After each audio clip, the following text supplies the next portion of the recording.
Magandang tanghali mga kabay. So meron po akong approved repair dito. Kasamahan to kanina sa ni-repair ko na E200PL din, letter E. Ito naman 39506, letter B. Ang model niya mga kabay, ganun pa rin, DWE E200PL. Didman switch pa rin siya mga kabay. So ang papalitan natin, ayan, 3 meters cord, tsaka plug. Kinabit ko na yung plug. Tapos carbon brass, bearing 608, bearing 607. Ayan. So yan po yung kakabit natin dito mga kabay. So tara mga kabay, samahan nyo po ako. So yan mga kabay, nakalas ko na yung screw. So kakalasin na po natin ito. Ayan. Tapos yung kanyang armature. At papalitan natin ng bearing. So ganun pa rin mga kabay ang gagawin nyo pag nagpalit ng bearing. Ayan. So, kailangan nyo lang kalasin ito. Ayan.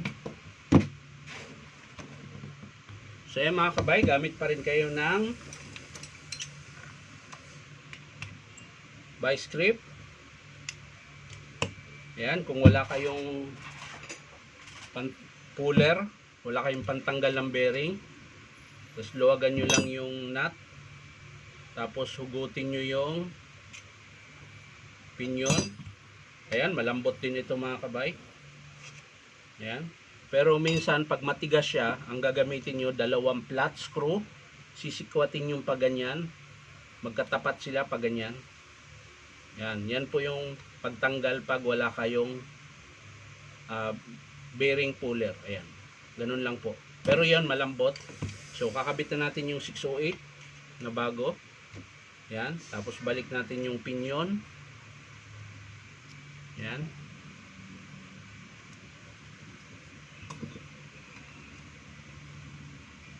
Ayan, kita natin. So ito naman sa likuran mga kabay. Pag tinanggal nyo ng mano-mano, gamit lang kayo ng side cutter na mahaba. Ayan. Meron kasing mga side cutter na punggok. Ayan, ito. Ayan, maiksi ito, di ba? So yung side cutter na ganito, mahaba. Ayan. Kung wala kayong pangtanggal ng bearing puller. Ayan. So ito pwede ito. Yan. Ganun lang po mga kabayo. Yan. Yan. Papansin nyo. Sisiksik nyo lang yan dyan. Tapos didiinan nyo. Yan. O. Di ba po? Tanggal. Yan. Pag wala kayong pangtanggal, yan lang po ang gagawin nyo. So ikakabit natin yung bagong bearing. So syempre, ito.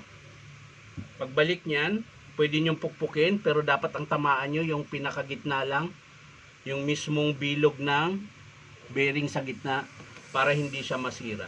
Pero dito, ipipress, pero pwede nyo rin paluin, baliktarin nyo ng ganyan, tapos paluin nyo dito sa ibabaw. Pero dapat may protection yung dulo, kasi baka bumaluktot naman yung shafting. Sa akin, ipipress ko lang siya. So yan mga kabay, nakabit ko na. So babalik natin yung sleeve. Huwag kalimutan mga kabay, kapag binaklas yung sleeve, ibabalik nyo. Yan. So okay na tayo dito. Bearing 608, 607 na ikabit na natin. So dito naman tayo mga kabay sa kanyang switch. Ayan. Kailangan nating tanggalin yung dalawang wire ng field coil bago natin hugutin yung switch. Ayan. Tapos ayan, kung mapapansin nyo mga kabay, meron siyang lock dito. Ayan, ito. Ito po, ayan. Yan yung plastic na yan. Sisikwatin nyo lang yan, tutulak nyo ganon. Sabay tulak ng switch. Ayan. So pwede nyo nang kalasin yan. At syempre, tatandaan nyo lang kung paano nyo binaklas, ganun din yung pagkabit.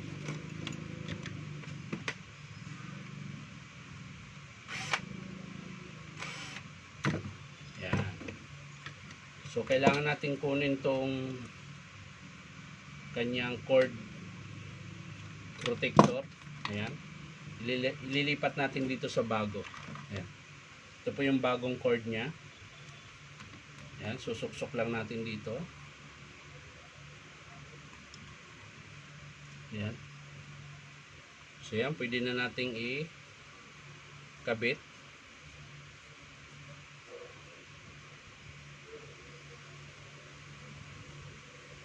So kahit naman ito mga kabay, hindi nyo na ipulupot doon mismo sa switch.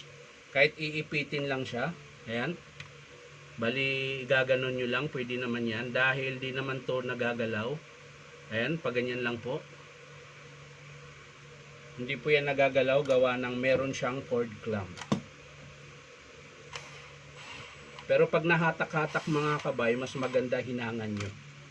Para matibay. Ayan. So, kakabit na po natin ito.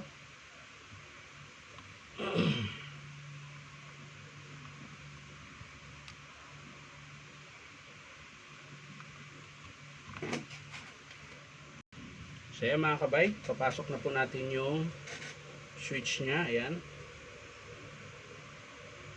Tapos, ilalagay natin yung cord clamp. Meron po itong cord clamp. Sana ba yun? Ayun.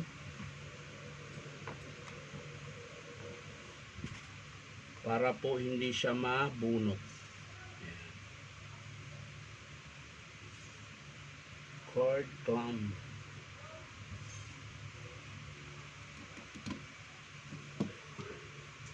Ihigpitan lang natin mga kabay. Ayan.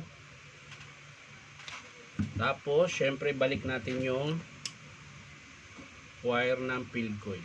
Ayan.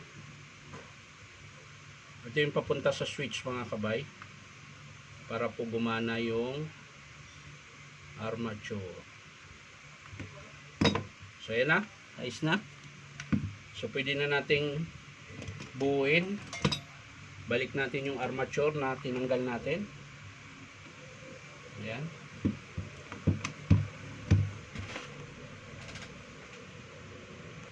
So yan mga kabay, bubuin na po natin.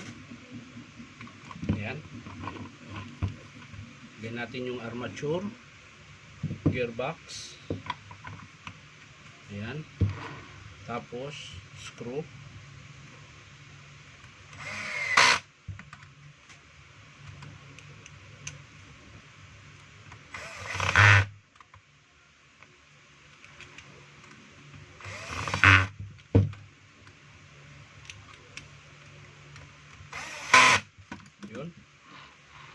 So ayos na mga kabay, carbon na lang.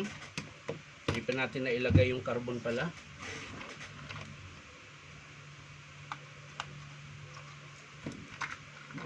So ito yung bagong carbon mga kabay. Ayan.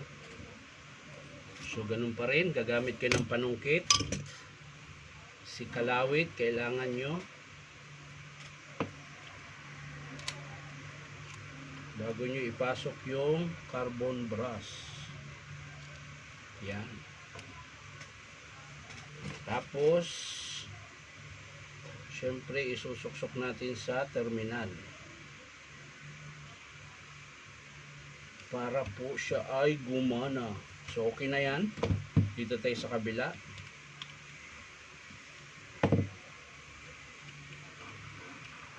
Yan.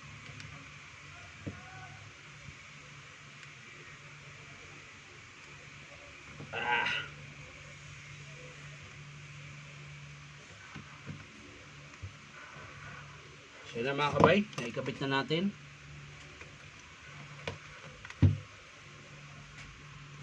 Na mga kabay, sasara na po natin. Isasara na natin ang dapat isara. At nang matapos na po tayo. So sa mga gusto magpa-repair mga kabay, punta lang po kayo dito sa Powerman Hardware, 530 T. Alonso, Santa Cruz, Manila. So yan mga kabay, titesting natin.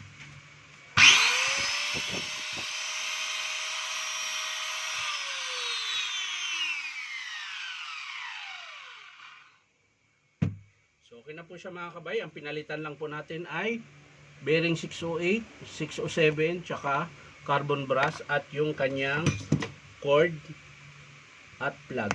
So yan lang mga kabay. Maraming salamat sa panunood at palike and share na rin po. At syempre po baka naman pwede makahingi sa inyo ng isang subscribe dito po sa aking YouTube account na Inom Tabay. So maraming salamat. Bye-bye.